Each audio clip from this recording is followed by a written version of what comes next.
l'amitié se fait en dehors de l'église. Pourquoi? Parce que lorsqu'on vient à l'église, la plupart du temps, c'est parce qu'il y a un culte et parce qu'il y a des choses à faire. Ce qui fait que on vient dans une optique de recevoir, de prier, de vivre un moment.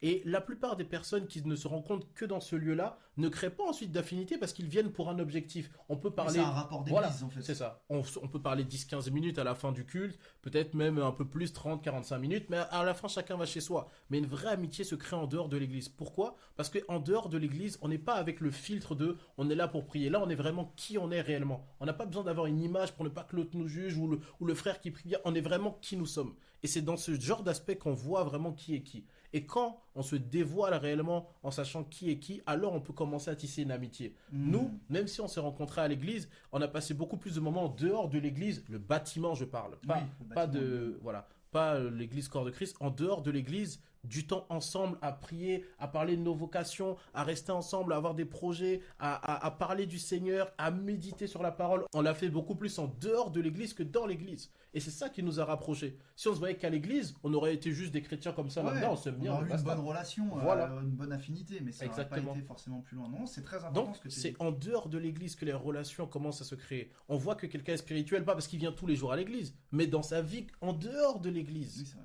Et c'est pareil, on peut voir que quelqu'un est une bonne personne et être ami avec lui parce qu'on le côtoie en dehors de l'église. Donc, ne vous limitez pas à se dire, ah, c'est mon ami parce qu'on prie ensemble. Non, c'est ton ami parce qu'en dehors de l'église, vous avez des liens. Vous priez ensemble, oui, tu vois son cœur, tu vois son caractère, tu vois qu'il est prêt à faire des choses pour toi que les autres ne sont pas prêts. Mais tout ça, c'est pas juste avec le filtre de l'église qu'on doit le voir. Laissez un petit peu nos costumes de homme de Dieu, d'église, etc. Mais juste se voir en tant qu'être humain, est-ce qu'on a les mêmes valeurs? Et je pense que le deuxième point qui est très important dans l'amitié, c'est une notion de valeur. Je sais pas ce que toi te Ça, c'est vrai. penses. Et je pense que le meilleur moyen, comme tu dis, de pouvoir tisser des liens d'amitié, c'est au final, c'est de connaître la personne.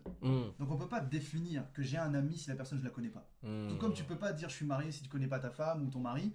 Et ben l'amitié c'est exactement pareil. C'est pour ça que c'est fort que le Seigneur nous ait mis en parallèle avec des degrés de relation. Il a dit je suis en vous, vous êtes en moi, etc. Je vous aime comme Christ a aimé l'Église, une épouse, tout ça, etc. Bref. Mais il a aussi dit que nous sommes ses amis. Donc il y a vraiment l'ensemble des relations et nous sommes aussi ses serviteurs. Il y a l'ensemble des relations inclus dans la communion avec Christ. Je vais juste prendre un verset de la parole de Dieu qui est très clair vis-à-vis de tout ça.